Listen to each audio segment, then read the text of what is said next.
Hi everyone, it's Stacy from PeonyLaneDesigns.com. Have you subscribed to the channel yet? If not, click the link below. I'm going to show you how to use Deglosser on your paint projects. Don't forget to click the subscribe button, comment down below, like this video, and click the bell icon to be notified.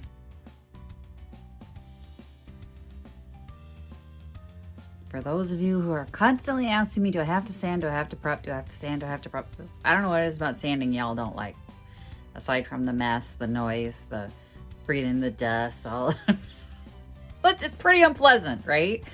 Well, this is an alternative way to prep your surfaces, because what happens if you don't prep your surfaces is the paint will lift off really easy, and I can't even count the number of DIY projects that I've had in here that y'all have done that I've had to fix that you didn't prep, and the paint starts to flake off right away and people are upset, so they just donate it to the thrift store because it didn't turn out the way they wanted it.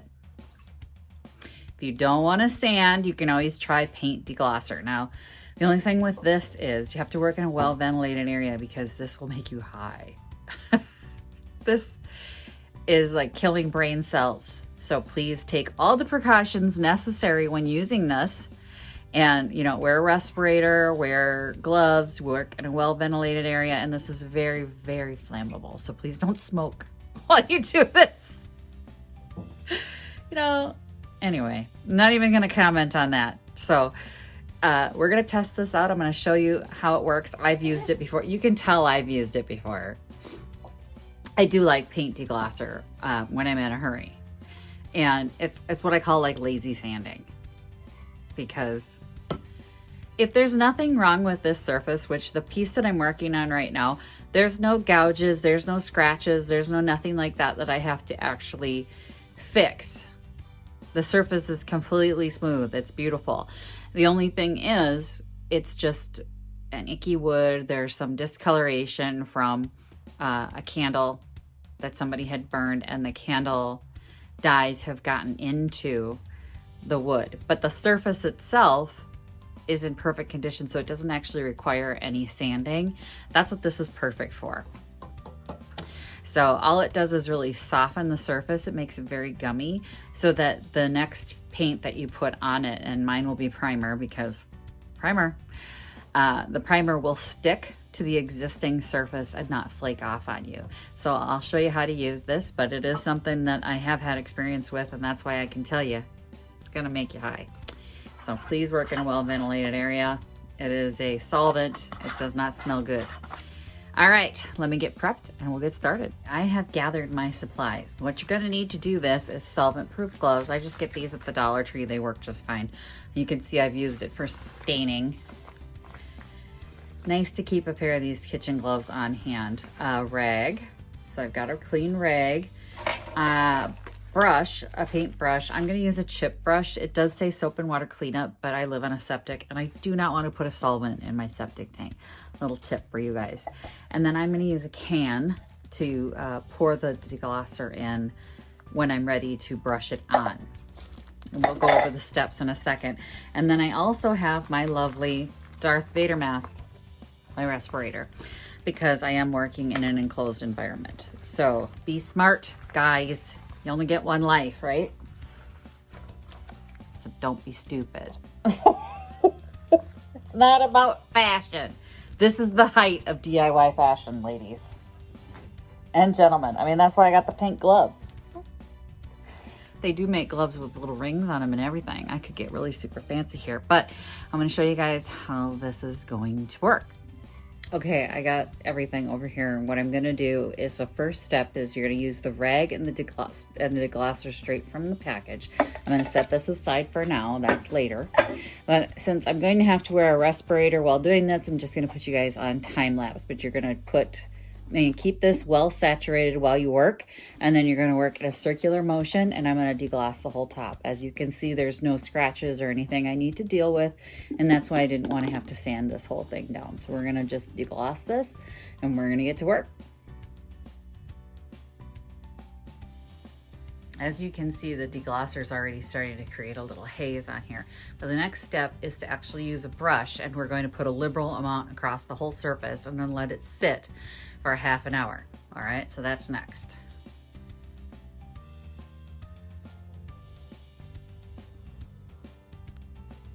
All right, now we just let it wait for half an hour, and then we should be ready to paint right over the top of that.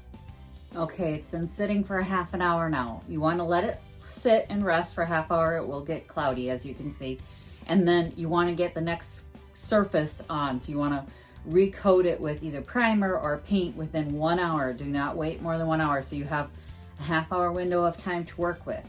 And you can see it's just like roughed up that surface, gotten rid of that clear coat. It's a little sticky in places. And this will help bond to that next coat of paint. But I'm gonna put you on time lapse and I'm gonna get the primer on. Okay, so I've got my primer coat on, and as I'm painting, I can feel the drag of the surface underneath, so it's like sticking to it. And that's what you want. You want this to be, you know, really stuck down to that original surface. And that's what the paint deglosser will do for you. So I am going to finish priming the entire thing and then paint the whole thing.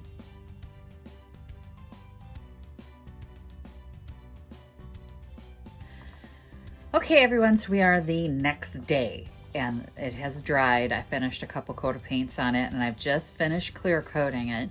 So I'll show you guys what it looks like.